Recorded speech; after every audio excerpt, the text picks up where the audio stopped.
Assalamualaikum warahmatullahi wabarakatuh. Masih bersama saya Rahayu, NIM C206. Di sini saya akan membawakan materi terkait dengan sistem informasi geografis sebagai syarat tugas pengganti pertemuan praktikum ke-13. Oke, jadi di sini saya akan menjelaskan sedikit apa itu sistem informasi geografis.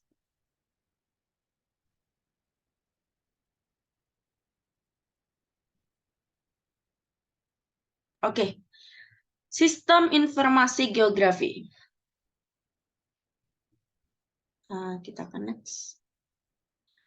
Ya, jadi di sini saya bukan menjelaskan terkait materinya dan lain sebagainya, bukan, tapi saya menjelaskan terkait studi kasus dan juga ringkasan mengenai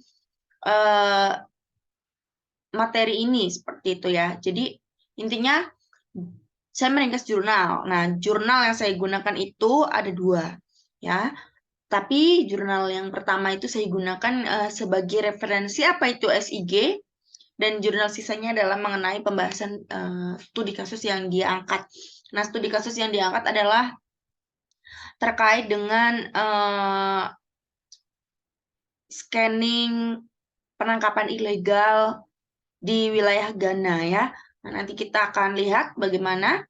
Jadi sebelum itu kita ada pengantar dulu di sini, apa sih sistem informasi geografis? Jadi SIG merupakan sistem berbasis komputer yang umum digunakan untuk tampilan visual, kuantifikasi, dan analisis data spasial. Nah, ini ada analisis data spasial, nanti ini yang akan dibahas pada studi kasusnya ya.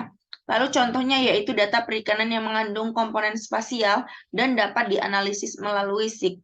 Jadi maksudnya adalah data perikanan itu merupakan data yang mengandung komponen spasial. Misalnya apa?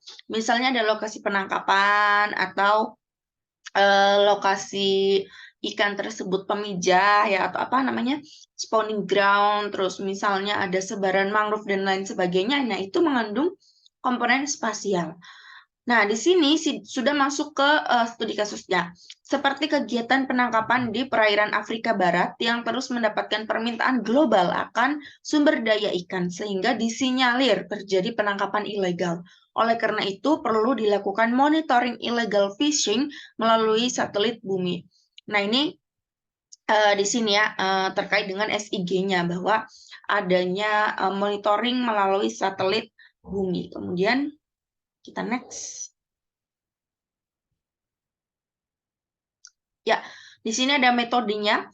Jadi metodenya itu kita menggunakan EO satellite data.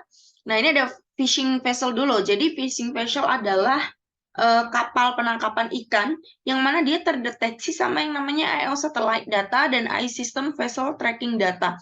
Ice system dan juga EO satelit ini mendeteksi keberadaan fishing vessels-nya. Nah, kemudian dari EO satelit data itu akan menghasilkan namanya automatic vessel detection. Jadi dia mendeteksi keberadaan kapal ini secara otomatis. Dan dari ICE data itu menghasil atau melakukan yang namanya processing ICE data. Dan terjadilah integration of EO dan ICE. Hasil dari deteksi otomatis dan juga data processing dari ICE itu digabungkan, kemudian ada yang namanya Ensure atau web-based GIS. Jadi Ensure itu merupakan web yang berbasis dengan GIS seperti itu. Dan nanti ini hasil akhirnya akan dirasakan oleh yang namanya end user seperti itu ya, atau pengguna akhir. Nah, kemudian next. Nah, ini masih ada serangkaian metodenya untuk menghasilkan dataset of detected vessels-nya ya. Ini ada sangat panjang sekali, bisa dilihat seperti di layar ya. Nah, kemudian bagaimana hasil dan pembahasannya? Jadi, pembuktian konsep menggunakan data MSI Sentinel. Nah, Sentinel ini adalah satelitnya ya. Untuk pemantauan kapal berhasil dilakukan, dievaluasi menggunakan adegan uji dan ternyata sangat efektif bahkan untuk adegan yang sangat terpengaruh oleh awan. Maksudnya adalah menggunakan citra satelit itu bisa sangat efektif untuk mendeteksi, untuk men-scan ya keberadaan kapal tersebut, walaupun di sini terpengaruh oleh awan gitu ya, tertutup oleh awan, tapi ternyata memang hasilnya masih efektif.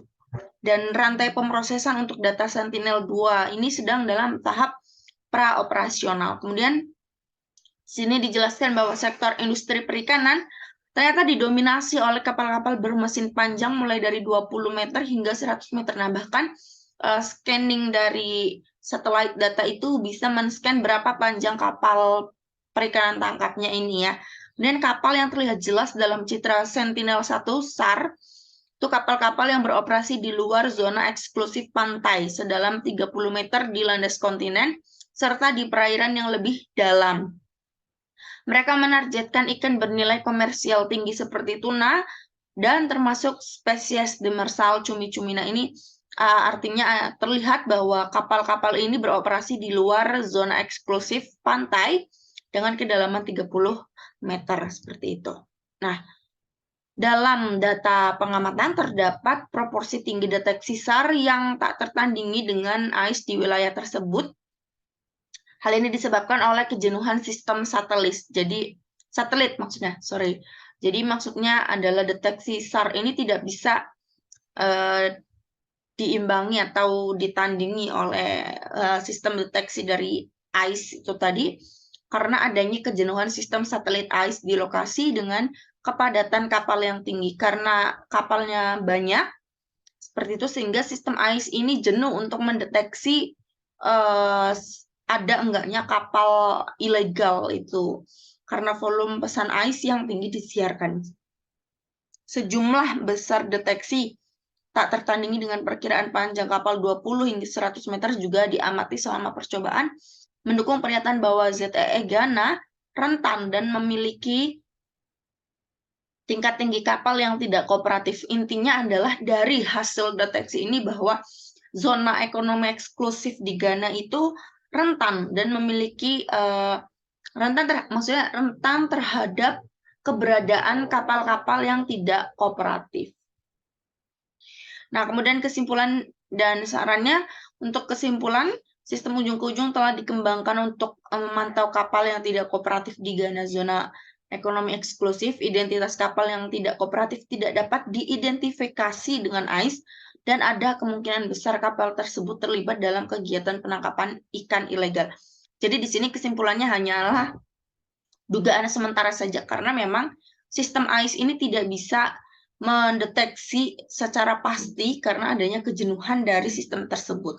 Nah, sarannya, sistem insure perlu dikembangkan di Ghana, tidak terbatas pada wilayah ini, dan dapat diperluas untuk mencakup negara tetangga di Teluk Guinea atau digunakan untuk yang sama sekali berbeda wilayah geografisnya yang perlu meningkatkan pengawasan perikanan. Intinya bahwa sistem ini bagus, bisa dikembangkan, bisa untuk mendeteksi keberadaan kapal-kapal yang tidak kooperatif, tidak hanya untuk di Ghana, tetapi juga untuk negara tetangga di Teluk Guinea, seperti itu.